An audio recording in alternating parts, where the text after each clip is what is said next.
اچھا، اس میں الجھن جو غامدی صاحب کی گفتگو سے انہوں نے بھی کی تھی، اور جو ایک میں بطور طالب علم بھی اس کو تھوڑا سا دیکھتا رہتا ہوں ہمیشہ، صحیح ہے، تو اس میں مجھے یہ تھا نا کہ اب جیسے اگر آپ نے یہ فرمایا تھا، دیکھیں وراثت تو وہ مال ہے جو مرنے کے بعد تقسیم بالکل ہو، بالکل ٹھیک ہے، ایسا ہی ہے، اس سے پہلے دو صورتیں ہو سکتی ہے۔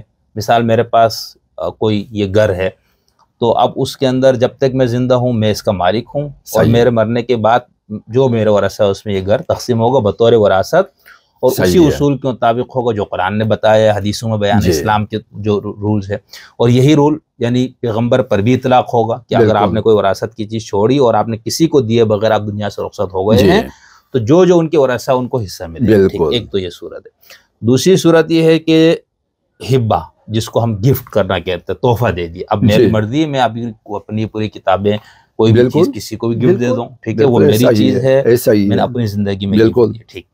تیسرا ہے وصیت، جی جو کہ میں نے لکھ دیا کہ بھئی میرے مرنے کے بعد میرے یہ جائیداد، یہ کتابیں، یہ لائبریری جو بھی ہے، یہ میرے فلاں بیٹے کو یا کسی اور تھرڈ پرسن کو جی میں دے دوں، ٹھیک ہے۔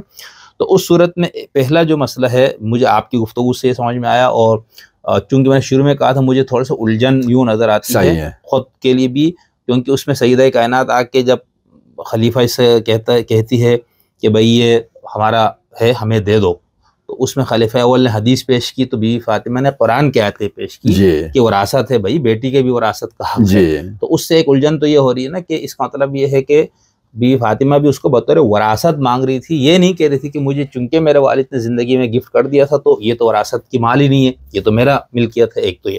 دوسرا یہ کہ اگر حضور نے ہبہ کرنا تھا تو کیا ہبے میں جو ہبہ کرنے والا ہے اس کی پر کوئی قدغن نہیں ہے کہ وہ جس کو جتنا ہبہ کرے، جی شرعی طور پر اس میں کوئی جی قدغن نہیں ہے نا، جی جی جی ٹھیک ہے۔ اچھا، اب ہم یہ آتے ہیں کہ تیسری چیز وصیت ہے، جی کہ حضور نے وصیت کی ہو کہ میرے مرنے کے بعد یہ زمین سیدہ کائنات کے لیے، جی یا جی جو باغ جو بھی ہے، جی تو اس صورت کے اندر بھی یہ مسئلہ آتا ہے نا کہ وراثت جو شیعہ سنی دونوں میں متفقہ مسئلہ ہے کہ تیسرے حصے سے زیادہ میں آپ وصیت نہیں کر سکتے، صحیح ہے، یعنی قرآن مجید میں تو جی ہے جی جی کہ وصیت کرو، سورہ بقرہ میں تو بڑی شدید تاکید کے جی ساتھ ہے، نساء میں جہاں جہاں وراثت کی آیتیں ہیں ان سب میں من بعد وصیت توصون جی بها جی او جی دین، جی کہ جی جی اس جی جی حصے جی کو تقسیم اس وقت کیا جائے گا جب وراثت ادا ہو جائے، قرضہ ادا ہو جائے، یا وصیت کوئی ہے، جی جی وصیت پہ بھی عمل ہو گیا، مقروض تھا مثال بندہ، قرض بھی، اس کے جی بعد جو بچے گا ورثہ میں جی تقسیم ہوگا، ٹھیک بالکل ہے۔ تو ان تینوں صورتوں میں اب سنیوں کو تو اہل سنت کو تو مجھے یہ ان کا جو موقف ہے وہ یہی ہے کہ بھئی یہ چونکہ حکومت اسلامی کی ملکیت کی چیز تھی، اور حضور بطور حکمران آپ نے اس کو اپنے ملکیت، یعنی حکومت کی ملکیت ہے، حضور بطور سربراہ مملکت، اس میں آپ اپنی بیٹی، ذوی القربہ، یتام، جن جن کو بتایا گیا، بیویاں، ازواج، خود اپنا خرچہ اس سے پورا کرتے تھے حضور۔ پھر جب حضور صلی اللہ علیہ وسلم دنیا سے رخصت ہو گئے تو ابوبکر کا دعویٰ یا ان کا کہنے کا مطلب یہ تھا کہ بھئی یہ تو حضور نے بطور اسلامی ریاست کے سربراہ کے پبلک کے لیے تھا یہ، یعنی جن جن کیا مصارف کا بیان ہے مال جی فے جی کے اندر، یہ ذوی القربہ کے ساتھ ساتھ باقیوں کا، تو جناب ابوبکر کا یا خلیفہ اول کا وہ کہتے ہیں مقدمہ دعویٰ، ان کا مقدمہ یہ تھا کہ اس میں سے جو آپ کا خرچہ حضور کے دور میں طے ہے وہ آپ کو ملتا رہے گا، بیویوں کو جو طے ہے وہ ان کو ملتا رہے گا، باقی جن جن کا جو ہے، تو اس پورے کو آپ سمجھتے کہ یہ صحیح نہیں ہے؟ دیکھو یہاں پر وصیت کا کوئی تعلق نہیں ہے، ٹھیک ہے، شیعہ سنی کسی بھی روایت میں لفظ وصیت نہیں ہے، ٹھیک ہے، جب وصیت نہیں ہے، وصیت تو مرنے کے بعد وہ اس پہ قابل ہوتا ہے، عمل بالکل، ہے۔ تو یہاں پر تو پیغمبر نے اپنی زندگی میں حق دیا، قرآن نہ وصیت کہتا ہے نہ وراثت کہتا ہے، قرآن کہتا ہے حق کو، زہرا سلام اللہ علیہا کو ان کا حق دو، اور شیعہ سنی روایتوں کے مطابق پیغمبر نے جناب سیدہ کائنات کو بلا کر آپ کے حوالے فدا کو کر دیا۔ صحیح ہے، تو یہاں بات کلیئر ہے، یہاں پر کوئی دوسرا کوئی مسئلہ ہے ہی نہیں ہے۔ ٹھیک ہے، ٹھیک ہے، اب رہا کہ آپ نے دربار میں جا کر کیوں وہاں پر وراثت کے مسئلے پر بھی قرآن کی آیتیں پیش کی، چونکہ خلیفہ نے کہا یہ وراثت ہے۔ جناب زہرا نے فرمایا اگر وراثت ہے تو قرآن کہتا ہے وراثت تو وارثوں کا حق ہے، آپ نہ پیغمبر کا وارث ہے نہ پیغمبر نے آپ کو وارث بنایا ہے، تو آپ کیسے ہمارے مال پر آپ نے قبضہ کیا ہے؟ تو یہاں پر آیتوں پہ آیتیں آپ نے پیش کیا کہ، اور اس کے بعد دوسری چیز یہ ہے کہ انہوں نے ایک حدیث کو پیش کر کے پیغمبر کی طرف یہ نسبت دی کہ کوئی بھی نبی وراثت نہیں چھوڑتا. تو یہاں پر جناب سیدہ کا اپنا حق ہو یا نہ ہو، لیکن یہاں پر ایک شرعی مسئلہ پیش آیا، بھئی نبی کا وارث ہوتا ہے یا نہیں. جناب سیدہ نے یہاں پر اس حدیث کو جھٹلایا، اور اس کے بعد قرآن کی آیتیں دیکھو. جب قرآن کی آیتیں موجود ہے تو ایک حدیث، اور وہ بھی حدیث، اس حدیث کو بیان کرنے والا جناب ابوبکر کے علاوہ کوئی دوسرا بندہ نہیں ہے، کوئی دوسرا راوی نہیں ہے.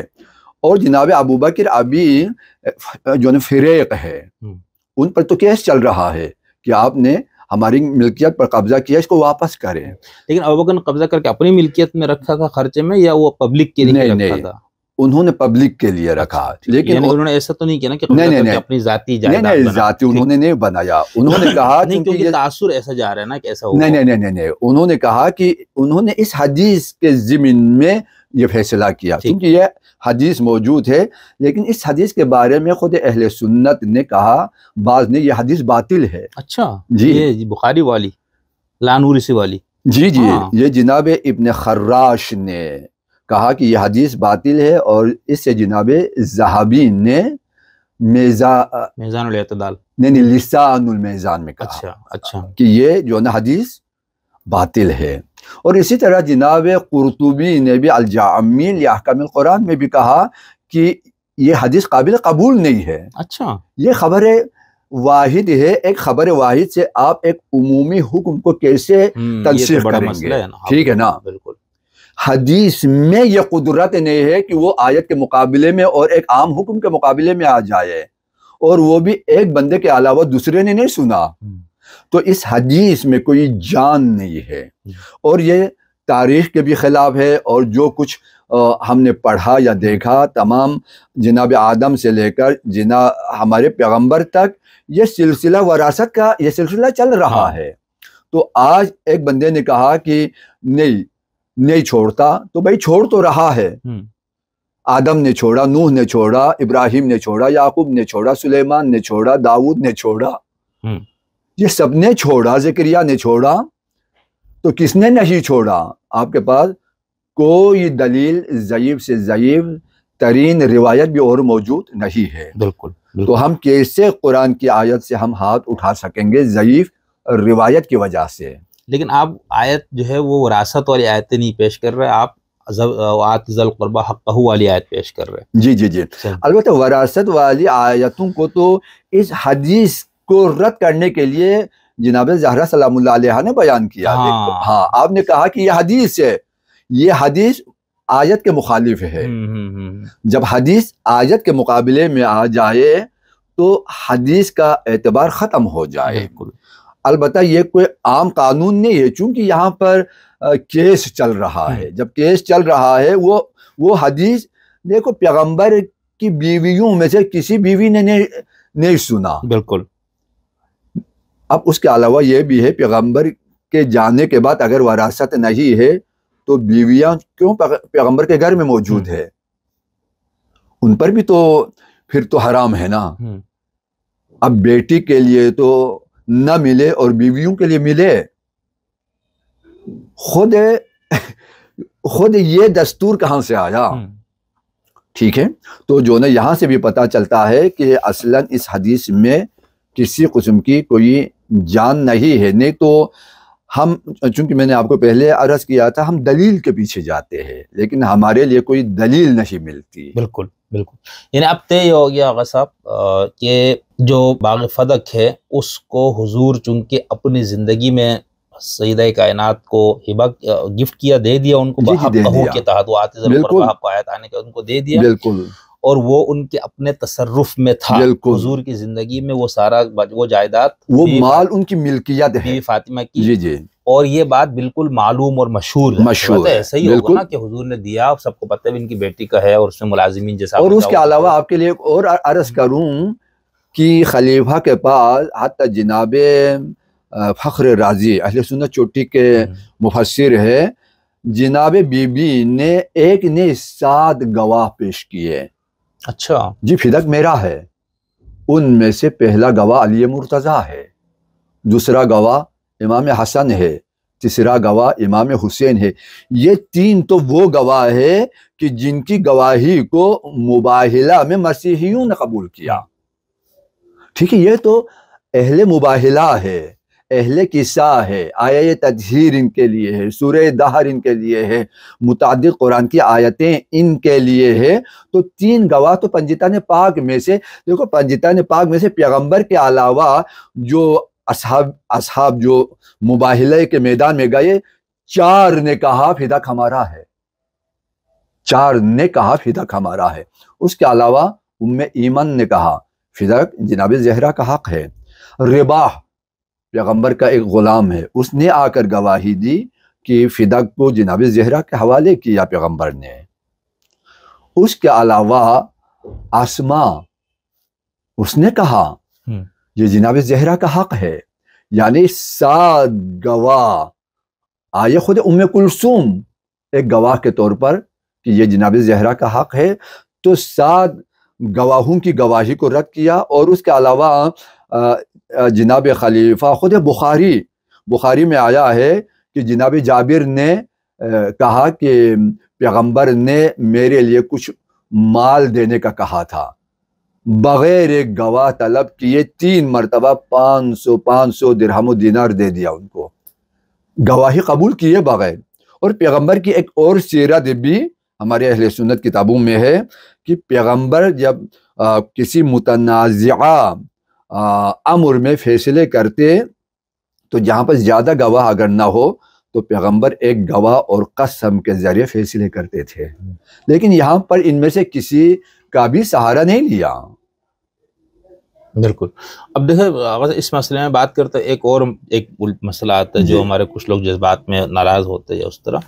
یعنی اگر ہم اہل سنت کے نقطۂ نظر دیکھتے تو وہاں پر سیدہ کائنات اور باقی امام علی اور ان کو معصوم وہ لوگ نہیں سمجھتے نا، وہ صحابہ سمجھتے، اہل بیت سے سمجھتے بس. اب اس میں ان کے نزدیک تو ان سے خطا غلطی وغیرہ کی گنجائش موجود ہے جس طرح باقی صحابہ سے. اہل سنت کے 2 گروہ ہیں. ایک گروہ نے کہا کہ باقاعدہ معصوم ہے. اچھا جی، یہ اہل سنت میں ہے. اہل سنت میں تو یہ کون سے گروہ ہیں؟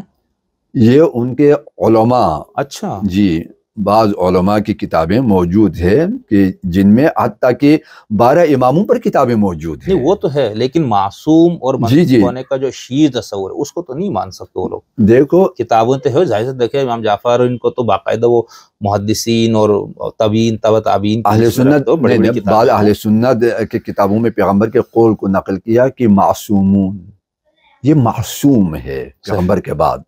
تو یہ حدیث تو موجود ہے.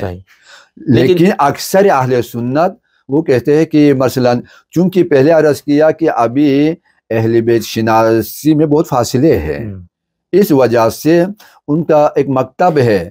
خیر ہم ہر ایک کے جو نظر کا احترام کرتے ہیں، اختلاف کریں گے احترام سے، باقی بس اختلاف اپنی جگہ، لیکن ہم احترام بھی رکھیں گے. نہیں اس میں مسئلہ ہے نا جمہور جس کو ہم اہل سنت کے طور پر جانتے ہیں نہ، جمہور اہل سنت کہتے ہیں کہ معصوم نہیں ہے. ٹھیک ہے، شیعہ نقطۂ نظر سے اب اس میں اب اگر ہم ان شیعہ نقطۂ نظر دیکھیں تو بالکل ہی یہ کیس میں سب تو بکواس ہی بن جاتے ہیں نا بھائی. مطلب تم ایک غیر معصوم شخص کس طرح سے معصوم اور معصومہ کو جو ہے نا کٹہرے میں کھڑا کرے، ان سے دلیل لے، یہ تو بنتا ہی نہیں ہے.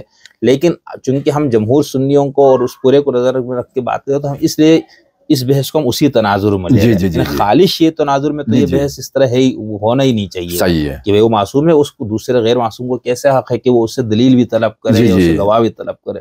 ایسا ہی ہے نا. اور وہ بھی آپ کے مال آپ سے لے اور دوبارہ کہہ دے کہ جو لے رہا ہے دلیل اس کو پیش کرنے کی ضرورت ہے. بھائی آپ نے قبضہ کیا تو کیوں کیا؟ آپ کے پاس کیا دلیل ہے؟ ابھی اسلام کہتا ہے جس کے قبضے میں جو مال ہے یہ اس کا مال ہے، یعنی آپ اس کا مالک ہے. یہ شیعہ سنی متفق علیہ مسئلہ ہے. دیکھو آپ اس گھر میں ہے تو مجھے آ کر آپ کو نکالنے کا حق نہیں ہے، چونکہ آپ کا قبضہ ہے. یہ آپ کی ملکیت کی دلیل ہے، سب سے بڑی دلیل آپ کا قبضہ ہے. آپ کا قبضہ ہے، آپ اس کا مالک ہے. اگر میں آپ کو نکالوں تو میرے پاس دلیل ہو، بھائی کیوں نکال رہے ہو. ٹھیک ہے، اور دنیا بھی یہی ہاں وہ تو بالکل، اس میں تو کوئی جی ایک دو رائے نہیں ہے. عقل سلیم رکھنے والا کوئی شخص اس کو تو یہ بات اسی طرح ہی سمجھنا ہے. جی جی اچھا خیر، اچھا جب حضور اس دنیا سے رخصت ہوئے تو آپ کے ورثاء میں اور کون لوگ شامل تھے جو آپ کے وارث بنتے تھے مالی طور پر، جی جائیداد کے طور پر؟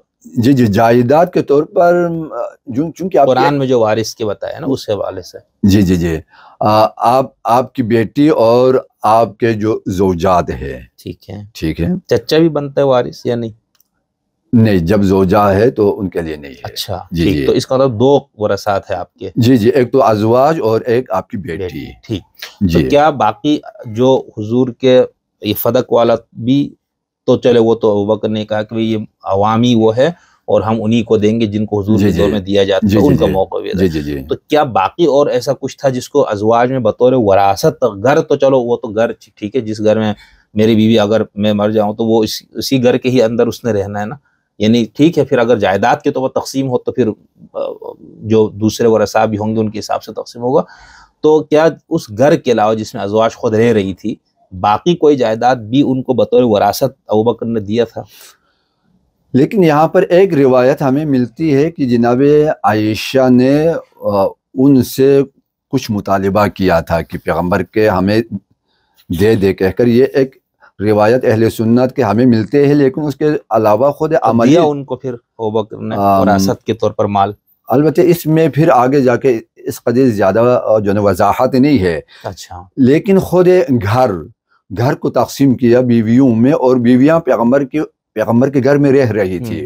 اور اس کے بعد آپ دیکھتے ہیں کہ جناب ابوبکر جب اس دنیا سے گئے تو جناب عائشہ نے اپنے حصے میں ان کو دفنایا.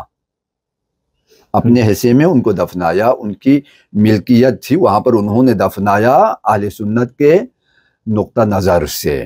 تو یہ جو نا وراثت تھی تو ان کو یہ اختیار ملا نا. لیکن سیدہ کونین اور مولا کائنات بھی جس گھر میں رہتے تھے وہ بھی تو حضور کا دیا ہوا گھر تھا نا، ایسا نہیں ہے؟ دیکھو خود امیر المومنین کا اپنا گھر تھا. اس میں آپ آئے فی بیوت اذن اللہ ان ترفع، تو اس میں جب یہ آیت نازل ہوئی تو صحابہ نے پوچھا کہ یہ گھر کی جن میں اللہ کا ذکر ہوتا ہے یہ انبیاء کے گھر ہے؟ پیغمبر نے فرمایا جی. کیا یہ مساجد ہیں؟ کہاں جی. اتنے میں پھر یہ جناب سیوطی اہل سنت مفسر ہے وہ نقل کرتے ہیں کہ اتنے میں خود حضرت ابوبکر مسجد میں مجمع میں کھڑے ہو گئے، اور کھڑے ہو کر جناب علی اور زہرا کے گھر کی طرف اشارہ کر کے کہا کیا یہ علی اور فاطمہ کا گھر بھی اس میں شامل ہے؟ پیغمبر نے فرمایا بل من افاضلھا، علی اور زہرا کا گھر تو سب گھروں سے افضل ہے.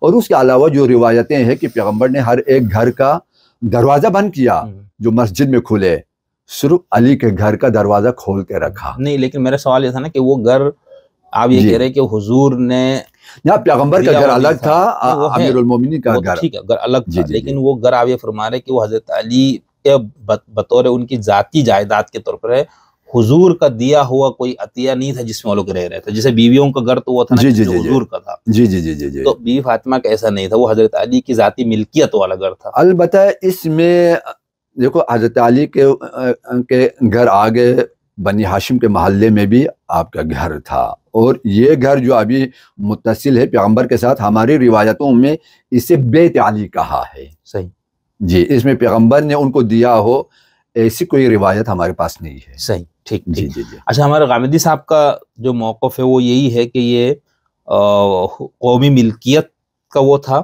یعنی حضور صلی اللہ علیہ وسلم یہ بالکل وہ اہل سنت والا ہی میرے خیال سے موقف بن جاتا ہے. اس میں جو آپ نے اس پورے قضیے کو جس انداز سے سمجھایا ہے بہت صراحت سے، تو اس کے اندر وہ غامدی صاحب والا موقف بھی اسی طرح سے رد ہو جاتا ہے. وہ یہ کہتے ہیں کہ بھئی یہ حضور صلی اللہ علیہ وسلم کی ذاتی اس مفہوم میں کوئی پرائیویٹ پراپرٹی نہیں تھی، وہ چونکہ مالفے کے طور پر آیا ہوا مال تھا، اور اس کو سورہ حشر میں بیان کر دیا ہے کہ وہ مالفے رسول کا ہے، اور اس میں سے پھر کن کن کن کا حق جاتا ہے. وہ اس کو اس طرح سے لیتے ہی نہیں ہے کہ نہ ہبہ کو کہتا اگر ہبہ ہوا ہے تو اس کی تو یہ اتنے واضح اور صریح ہونا چاہیے کہ وہاں پر تو یہ بہت سارے لوگ کھڑے ہو جاتے ہیں بھئی ابوبکر کو بھئی یہ تو آپ کس طرح سے کر رہے ہیں، تو ان کو حضور نے ہبہ کیا تھا. ٹھیک ہے، تو وہ کہتے ہیں ہبہ یا گفٹ والا کیس تو نہیں بنتا.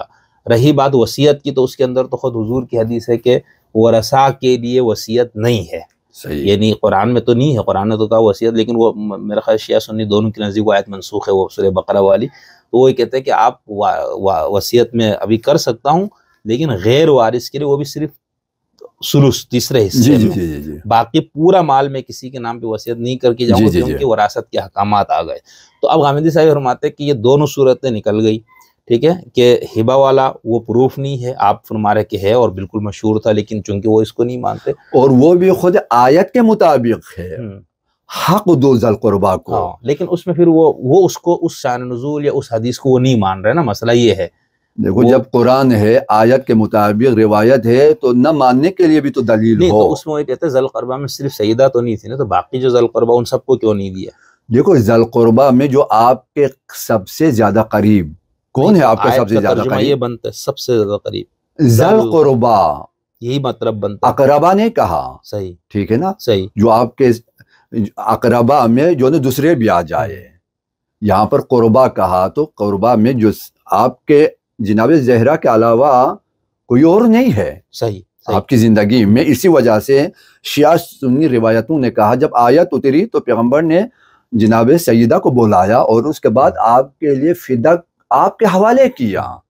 نہیں، چونکہ غامدی صاحب تو اس طرح سے، ایک تو وہ ویسے بھی خبر واحد کے ذریعے قرآن میں تخصیص اور تعمیم وغیرہ کے قائل نہیں ہے، ٹھیک ہے، وہ کہتے ہیں یہ نہیں ہوتا، قرآن خود صریح ہے، خود واضح ہے، قرآن سب حدیثوں پر، سب آراء پر حکم کا اس کو درجہ ہے، تو ان کے اصول کے مطابق تو ان کو تو اس حضرت ابوبکر والے حدیث سے بھی استدلال نہیں کرنا چاہیے اصولی طور پر۔ لیکن دیکھو وہاں پر ہم نے جو دیکھا، انہوں نے حدیث سے استدلال کیا، آیت کو چھوڑ دیا، اور جناب غامدی صاحب کے بعد میں ایک جو کمزوری نظر آئی، انہوں نے پہلے کہا کہ ہمیں دونوں طرف کی دلیلوں کو دیکھنا چاہیے، استدلال کر رہے جناب زہرا کی کسی دلیل کو وہ لا نہیں رہے ہیں، وہ یک طرفہ فیصلہ کر رہے ہیں، خلیفہ نے یہ کیا یہ صحیح ہے، یہ کیا یہ صحیح ہے۔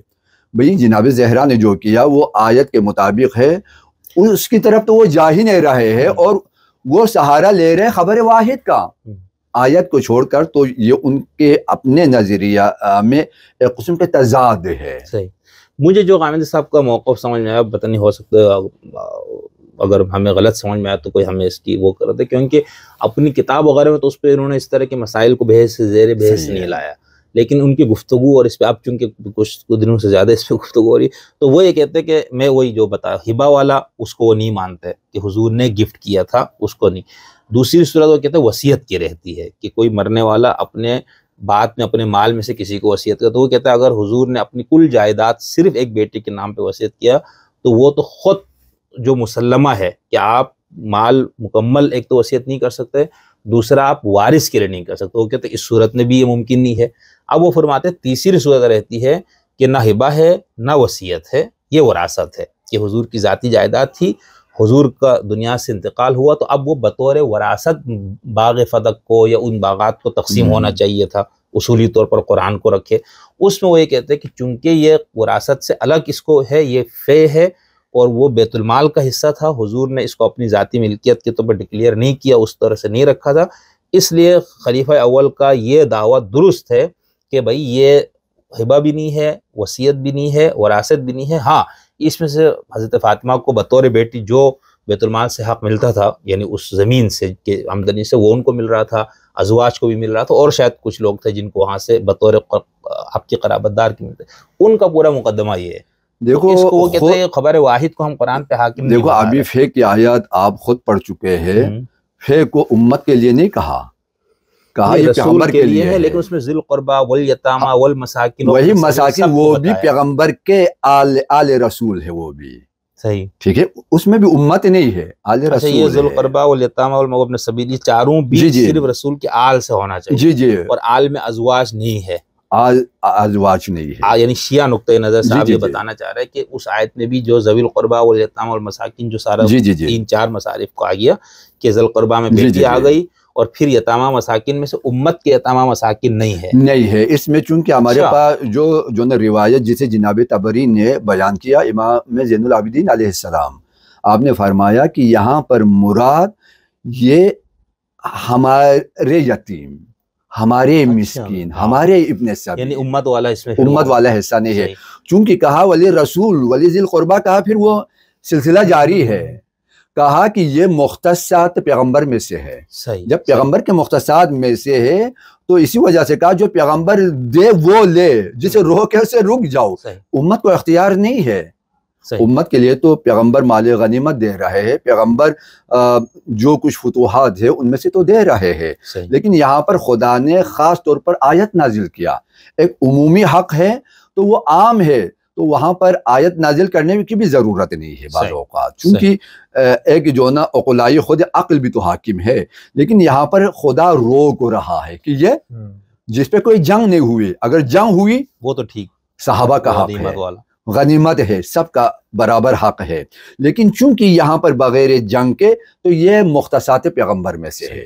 جب مختصات پیغمبر میں سے ہے تو پیغمبر کی مرضی جسے دے جسے نہ دے، تو پیغمبر نے دیکھو مختصات ہے میں اور بھی چیزیں ہیں، فقط فدق نہیں ہے۔ فدق کے علاوہ جناب زہرا نے جو مطالبہ کیا بخاری کے تحت، وہ بھی ہے فدق بھی ہے، ٹھیک ہے نا، دونوں کا مطالبہ کیا، یعنی فدق ایک حصہ ہے۔ تو یہاں سے پتہ چلتا ہے کچھ اور حصے پر بھی قبضہ ہوا ہے، لیکن وہ تاریخ چونکہ ہمیں اب اس تاریخ میں زیادہ جانے کی ضرورت نہیں ہے، یہی فدق ہمارے لیے کافی ہے جو بہت ساری چیزوں کو روشن کرے۔ بالکل، نہیں بہت اچھے سے، میرے خیال سے بہت بہترین، میں ہر پہلو سے میں نے جو میرے ذہن طالب علم کو سوالات آ رہے تھے، یعنی شیعہ سنی وہابی دیوبندی غامدی بن کے نہیں، ایک طالب علم کے طور پر جو سوالات آ رہے تھے وہ میں نے کوشش کی کرنے کی، یہاں تک تو ہو گیا۔